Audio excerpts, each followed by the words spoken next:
Hello, and welcome to our 11:30 press conference, Methane from Hydraulic Fracturing, Where Does It Come From?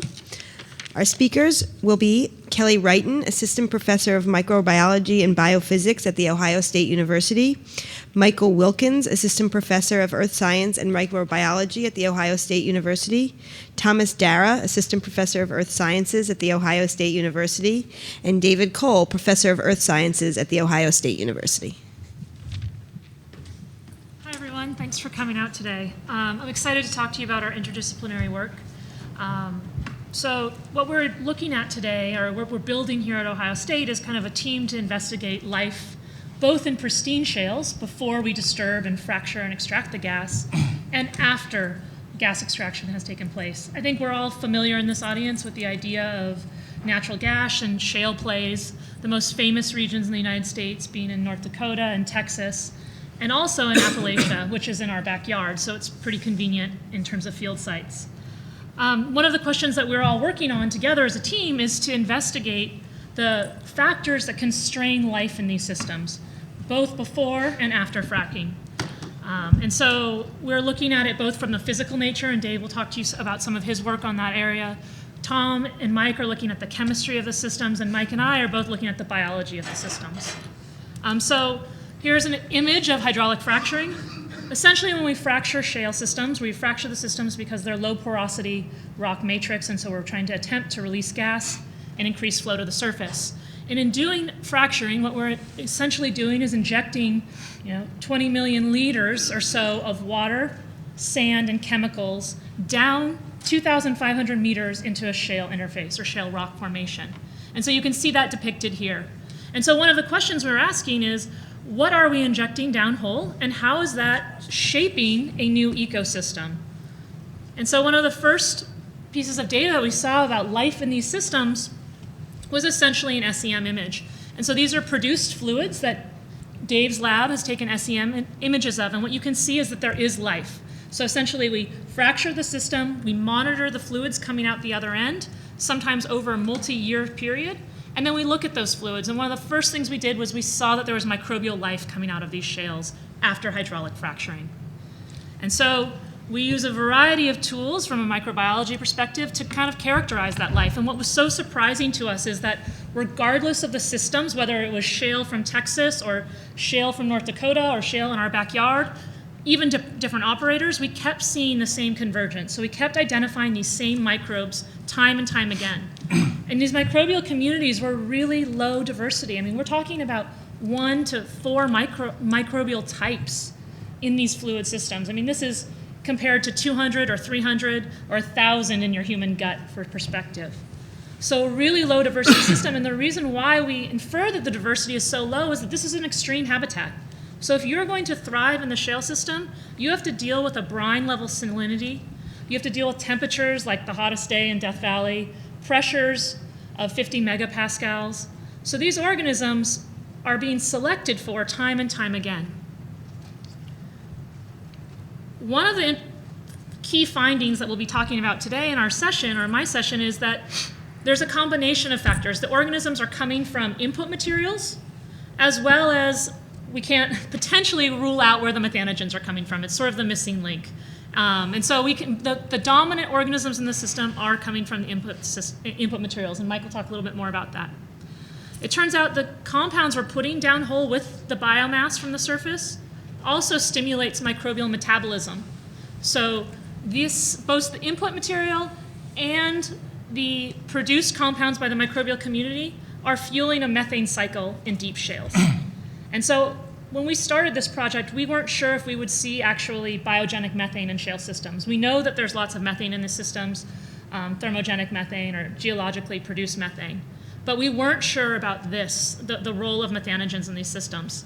And so what our findings show is that there are methanogens down there. We've isolated them in my laboratory and shown that under these conditions in shale, they can produce methane, and that this process could be sustainable. And the reason why it could be potentially sustainable is that these compounds, these substrates for methanogenesis, are actually being produced by the organisms down in the shale. So Mike, do you want me to go back to that table? Sure. Okay, so I just have a couple of things to add to this. So Kelly showed you this this table earlier on, and so there are a couple of things to focus on here. If I can get this working. Obviously, here we have some of the methanogens that are potentially producing biogenic methane in these fractured shales. But probably one of the things that caught your attention straight away was this organism up here. Okay, and this is what we call a halanaerobium species. And these are 5 different studies that have been performed across a range of shales within the continental US. And this is the one organism that is consistently seen across all these different shale plays, which is pretty unusual because we're talking about different regions of the US, different depths, different temperatures, different salinities, and yet this same organism keeps on cropping up. And so what we've been able to do in my laboratory is actually isolate this microorganism. We hypothesize that it plays important roles in catalyzing many of the reactions in the deep subsurface. And so the image you're actually looking at here, this is halanaerobium, isolated from some deep fluids that we've recovered from 2.5 kilometers in the subsurface. And this is an artificially stained image. I'll just go back to that. So just to emphasize the point, this organism dominates many of these subsurface environments, up to 70 to 80% of the microbial community. Obviously, we're taking microorganisms from high pressure, high temperature environments, and we're able to isolate them in the laboratory. But I'm sure it's not lost on any of you that conditions, room temperature in the laboratory are very different to the kind of conditions that you would expect to find in the deep subsurface. And so we actually use some fairly specialized equipment here. So this enables us to do high pressure, high temperature microbiology in the lab. So these are pressure vessels that were originally developed for deep sea microbiology research. And we've sort of co-opted these pressure vessels. They're made from machined titanium. You can take them up to about 60,000 psi, so extremely high pressure. And we're able to actually take our halanaerobium species, so these are these bottles that we actually place inside these pressure vessels, and we can culture halanaerobium at high pressure and high temperature and actually start to work out how this thing is making a living in the deep subsurface and what role does it play in terms of feeding into some of these biogenic methane production that we see in these deep fractured shales. So what I'm going to do now is just hand over to Tom, who's going to just briefly explain how we can track where these different methane sources are coming from. Hi, my role is a little bit different than Mike and Kelly's in the sense that I'm not looking directly for life in the deep subsurface, but I'm actually developing things that we call tracers, or basically isotopes or elements of hydrocarbons and noble gases that don't allow us to directly look for life, but allow us to understand how those processes occur. So basically, in my laboratory, what we're doing is adapting well-established techniques that use hydrocarbon gases, tracers called stable isotope geochemistry, and adapting some novel techniques using noble gas isotope geochemistry to understand the relative contributions of methane from microbial activity in the subsurface as compared to the amount of methane and other hydrocarbon gases that are formed by, the classic temperature, pressure, which we call thermogenic gases. So the key aspects of the work we're trying to do is get a relative handle on the varying amounts of contributions from microbial gas, develop tracers which really adapt these noble gases, which are important because they're unlike hydrocarbon gases or stable isotopes that are impacted by microbial activity making gas and destroying gas. Noble gases aren't really affected by oxidation or chemical reactions in the subsurface. They basically provide a inert tracer of everything that's ever happened to the gas, which is really useful for basically attributing the relative contributions from microbes, how much of the hydrocarbons that may have been produced by microbes have been destroyed by oxidation or other microbial activity over time, how fluids are going to migrate around in the subsurface. Basically, it'll handle on whether the fluids we're seeing that have microbial components are actually intrinsic to the shale, or if there are fluids that have migrated into or out of the shale over geological time. And one of the things that's also been really interesting in the last year or so is developing techniques to get an understanding of basically using noble gases at the residence time of these hydrocarbon gases. So the goal is not just to understand, is the gas methane and was it formed in the shale, but we also can provide information as to what's the residence time of the water that's present in that shale, and or potentially how long is the hydrocarbon that's been produced being retained in those shale in the shale matrix. So basically in conclusion, we're trying to develop a whole suite of different isotope tracers, some very well-established techniques and some, such as the noble gases, that are a little bit less developed, to try to understand the three aspects of where it's coming from, where it's formed, where it's coming from, how's it moving around, is it being degraded, but most importantly, how long has it been there, and what's the rate at which we can actually start to make some of these microbial hydrocarbon gases. And with that, I'll pass it along to Dr. Cole. Okay, this is a wonderful interdisciplinary project. Our role in my group is to try to understand the substrates, the environment with which we find these microbes, or could find these microbes, or where they might actually establish themselves or reestablish themselves. So obviously, in companion with Kelly and Mike and Tom, we're exploring what the rock looks like. What is it telling us about its environment? And so we're asking some interesting questions. For example, can we identify potential microbial habitats? Okay, that's one of the first challenges. And where do we start looking for these? In the rock fractures, in the pores, and we'll show some examples here in a second. You've already seen a scanning electron microscopy image of the actual microbes on a surface. We'll explore that in a little bit more detail here in a minute. We do this with advanced electron microscopy and other methods, but for today's purpose, we'll just sort of focus on the microscopy because it's most visual and you get a good sense of where we're looking. And why is this important? Well, the microbes adapt, as you've already heard, to hydraulic fracturing. They're introduced perhaps through the actual process. They can affect and perhaps impact gas production. You can imagine microbes form biofilms. They can start plugging these pores. They're very small. Do they affect the actual outcome of the operation? This is a question that our work will actually impact. And finally, microbes can lend themselves, based on how they operate chemically, to corrosion and corroding systems. These are metal environments where there's metal pipes that are used by the mining or the oil and gas companies. So a variety of issues are actually related to this whole process. So it's not just interesting science about where are microbes and how they diversify, but what is actually happening in the subsurface that impacts the resource. Next slide. So we do this by looking across many length scales. What you see here is examples going from the centimeter, and I'm not sure the pointer will reach, centimeter, millimeter to micron scale. So we start out with the rock core taken from wells. Okay, sometimes 2, 3, 4 inches across in diameter, rock core brought up from the subsurface. We start dissecting this, doing our forensics, if you will, on smaller rock slabs you see in the middle, a few millimeters. And here you can see a set of fractures, conjugate fractures, some that are going up and some going across. So this is a potential place for fluid to communicate, for places for microbes to latch onto and start to perhaps build colonies. And then we look even further into the finer length scales, into the micron scale, where actually these pores occur within the matrix. And there's two examples here, one within a clay matrix you see with a 20 micron scale bar there, with clay coatings of that particular pore. This is a place where microbes would latch onto and perhaps try to establish themselves, or maybe use iron oxide as a substrate, as you see in the lower right corner. Notice we're going from centimeter to millimeter to micron. So the challenge is to look and interrogate across all these length scales to see where might microbes inhabit, where might they actually establish themselves. Next slide. So looking a little bit finer scale, one of the things we've been doing is looking for where ancient life might have existed as a place for maybe new life to actually take hold.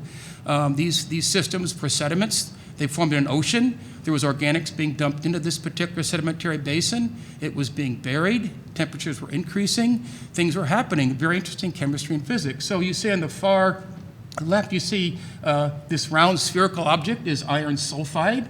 Okay, it's nested with a lot of organic matter. This is an area that has high porosity, so this is a place where fluids can ingress, and perhaps other microbes might establish new colonies there. You see it's surrounded by carbonate minerals. What we find in some of the units in Ohio, for example, the organics are actually in a high carbonate-rich rock. Okay, very brittle, just right for fracturing. Okay, if there's too much clay in the shale, it will not fracture. Up about 40% or greater, the clay rock will not fracture. So what the industry looks for are these high carbonate-rich zones, high organic, presence of these reduced systems, iron sulfides.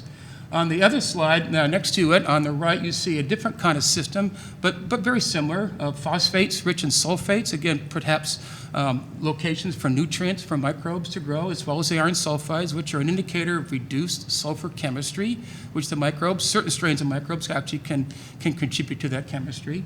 So what we're defining here is actually local environments where microbes actually took hold in the ancient environment many millions of years ago, and where they might take hold again with these new systems that we're opening up in engineering. A little bit closer upscale view of one of these very interesting, what they're called framboids, la framboise from the French, meaning raspberry-like structure. Again, it's controversial as to whether these are actually microbial or not, but certainly microbes played a role in the iron and sulfur chemistry that led to these iron sulfides being formed where they are, again, nested with high organic content. And again, reaching farther into the rock itself in terms of length scale, we'll go to the final slide, showing our attempt to kind of piece this together in 3 dimensions. The idea here is to try to see how the organics and how the pores are orchestrated spatially. And so you can see that on the far left is kerogen or organic matter, potential sources for nutrients. This is a distribution within a very small slice, 20 by 20 by 8 micron slice, very detailed microscopy. And on the right, you see the distribution of open space associated with that organic. Again, where can fluids communicate? Where might microbes take hold within this particular formation? You notice that some of these blue areas are isolated. For example, this one right here, but others are actually interconnected, which would allow communication of fluids from the main fractures they produce during hydraulic fracturing into the matrix of the rock itself. So this is actually a very interesting forensic exercise that students are involved with, trying to understand this behavior of the rock, how it responds to fracturing, how fluids actually communicate, and how microbes get reestablished, or what the microbes were like before that might be re-enhanced or perhaps adapt to this new environment. So with that, I'll turn it back to Kelly for kind of a sum up. Okay, so I guess you've heard through our team, so Mike and I really focused on life after fracturing, because we are just starting to get the first shale cores that have really been controlled. So when we're talking about looking for microbial life in these pristine systems, we have to use great care in how we process those samples. And so we are just starting that adventure through some collaborative work we have at West Virginia. But Mike and I really focused on what life looks like after we fracture these systems. And so life downhole seems to be conserved across shale systems. There's a few dominant members, and it looks to be like we both feed these organisms and the biocides and the chemicals we're putting downhole, as well as the organisms that are down there produce substrates that could support a methane or carbon cycle active in these shale ecosystems after hydraulic fracturing. What Tom's alluded to is that we don't know the relative contribution of the biogenic methane compared to the kind of existing methane in the systems. We would expect initially that it would be quite low, but in terms of talking about sustainability of shale ecosystems or natural gas extraction, this may be something in the future that we can manage or include in our management systems. And so with that, I think we'd be all happy to field questions and talk about our results. Thank you.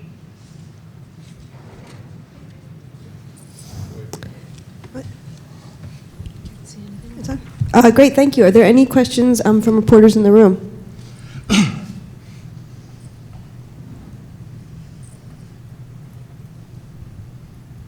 Yeah, Horst Wademarker, Frankfurter Allgemeine Zeitung.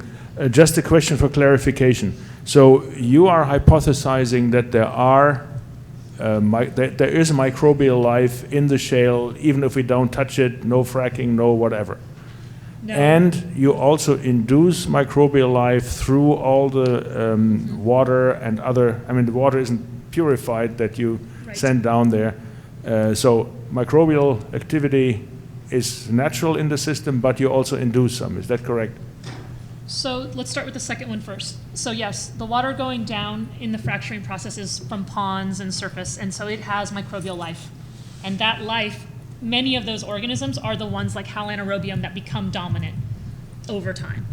There are certain organisms that may be important, like the methanogens, that are very low abundance in the fractured system. And so they may be not indetectable in the input materials. So at this time, we cannot conclude whether, for instance, the methanogens are native to the shales or they're coming in on the input materials. And so our work looking at pristine cores, which we're just starting, will hopefully answer that question. So the first part, we don't know if there is life in these shales and what it looks like at this point. But we can't rule out that the methanogens aren't are present or not present in the input materials because of their abundance and the techniques we use to quantify them. Does that help answer the question? Yeah, thanks. I'm David Appel from Yale Climate Connections. When you say potentially sustainable, do you mean that these reactions could continue far after fracking is finished? And could any of that methane ever reach the atmosphere? Okay, so, right, thanks for giving me the chance to clarify. When we first saw methanogenesis, and it's methanogenesis from methylamines, so they're C1 compounds that aren't typically what we think of when we think about methanogens. We normally think about hydrogen and acetate. And so the first question we asked is, is it coming in the input fluids? Because then we would expect over a certain amount of time it would be degraded. And so the necessary substrates might not be there for methanogens over maybe a 4-year period or something. And so what we found is, yes, they are in the input fluids, but we also found that these osmoprotectants that organisms are producing to deal with the salinity in the system are also readily degradable by the methanogens. And so when I say sustainable, that these organisms will, as long as the system stays saline, which we expect because it's a shale, it's just a former ocean, that these osmoprotectants will be in the system, and that then could fuel a methane cycle. And sorry, what was the other part of that question? Could any of that methane ever reach the atmosphere? Tom? What do you guys think from your perspectives? I mean, looking at...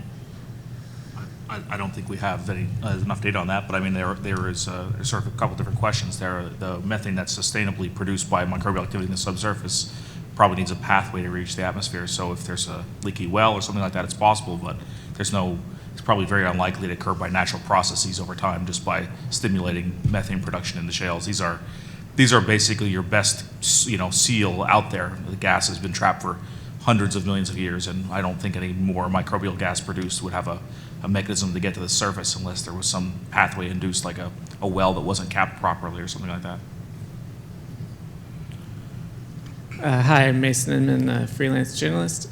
My understanding is that the Interim shale in Michigan has biogenically produced gas that then they drill in and get out of the ground. But I know it's shallower, so it's a different kind of rock.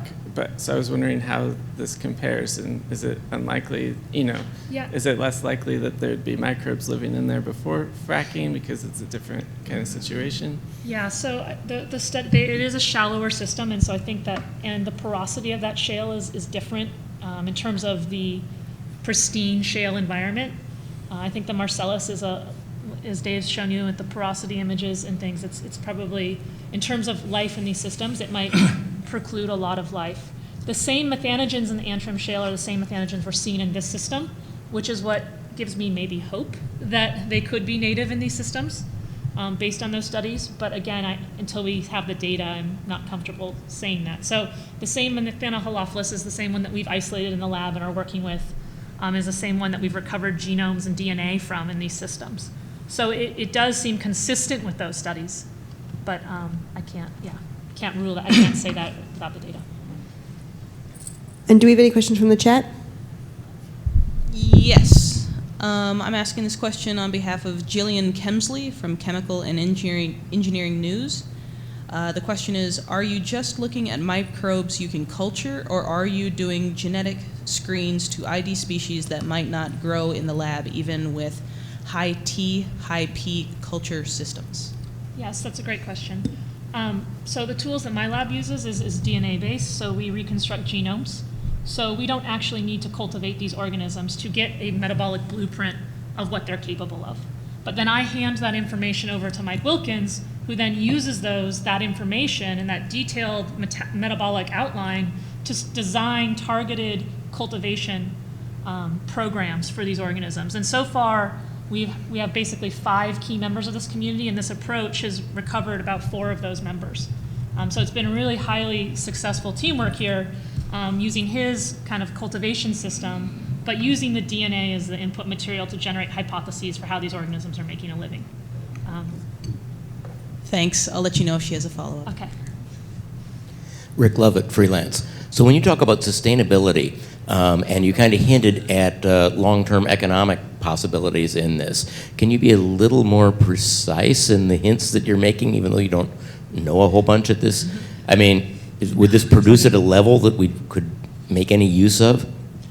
Okay, so we actually do not know the answer to that. My gut would would say now, probably not, but I don't really know the answer to that question. I think what's important is that we've shown that the metabolism is one that now we can figure out the signatures, that then with Tom we can maybe look for those signatures, because the signatures of methanogenesis via hydrogen and acetate are different than the ones using methylamines. And so now we at least have a signature that maybe we can start ballparking and start coming up with those estimates.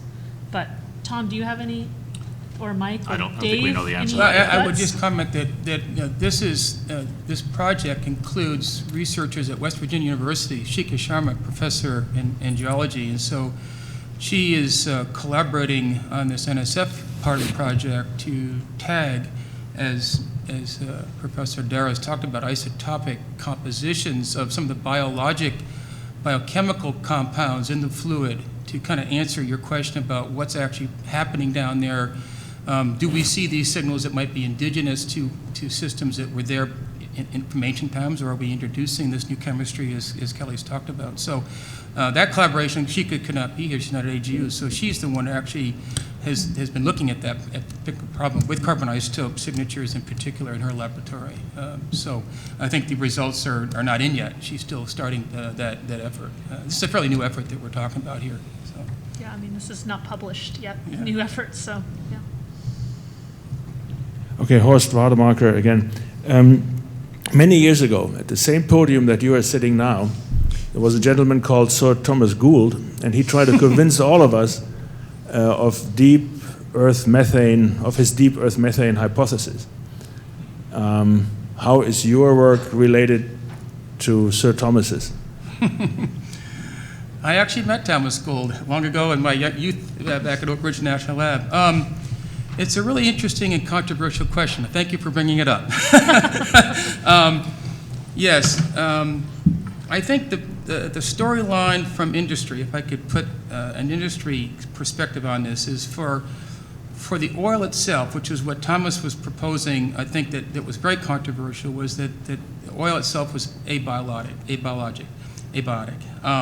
The evidence against that has been proven to be quite profound in terms of not being the case. Now, interestingly, methane by itself can be produced abiotically. We know it can be produced abiotically. There's several sessions at this meeting that talk about hydrogen production at higher temperature, hydrocarbon production during the reaction of mid-ocean ridge materials during seawater infiltration at these mid-ocean ridges, these seafloor hot springs you've heard about. That methane is abiotic, but it was formed at very high temperature. It was formed at temperatures 500 or 600 degrees Fahrenheit. What we're talking about here are systems that barely reached 100, 110 degrees centigrade, maybe a couple hundred degrees Fahrenheit.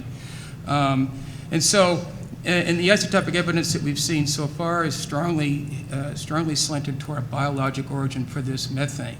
Now, having said that, there's a number of studies underway across the country using new methods to tag this carbon isotope signature in a way that would more unequivocally prove that hypothesis. So you'll have to wait and see how those results turn out. There are 3 brand new instruments that have been produced across the country, one at UCLA, one at MIT, one at Caltech, that are testing this hypothesis right now. We're looking at a different kind of carbon isotope signature, okay? The story's not in yet, okay? It's my belief, personally, that this is biologic. There's every evidence for that, high organic. Evidence for the sulfur isotopes that we haven't talked about is very biologic in nature. Again, so you have to look at a variety of different forensic signatures before you come up with an answer to that question. But in this case, I think we're definitely talking about, in my opinion, biologic methane. Are there any other questions from reporters in the room?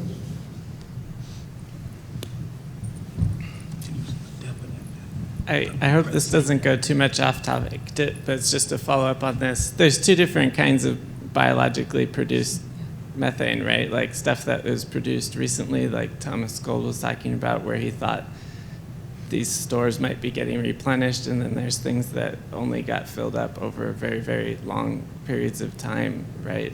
So that even though they're biologic, they're a fossil fuel, right? As opposed to something that's being generated in significant quantities. We're talking about 2 kinds of populations of methane, perhaps, right? Two kinds of sources. One would be the indigenous original methane that was produced 400 million years ago, and then the stuff that may be produced now by introduction of frac fluids that then could lead to methanogenesis. That's the actual grand challenge here, to figure out how to tell those apart. And part of the story is biologic, part of the story is the isotope signatures, part of the story is the substrates that are available to make these reactions catalyzed. And so that's why you see this team of 5 or 6 or more people involved, because it's a multidisciplinary grand challenge question, actually. But Kelly and Mike, No, I Tom think could that's a chime great- in. Yeah, that covers. It's a great answer, yeah. Yeah. Are there any other questions on the chat? No. Are there any other questions from reporters in the room? No? Okay, then with that, we will conclude our 11:30 press conference. Thank you very much. Thank you. Thank you. And our next press conference is the X Prize announcement at 1:45. Thank you.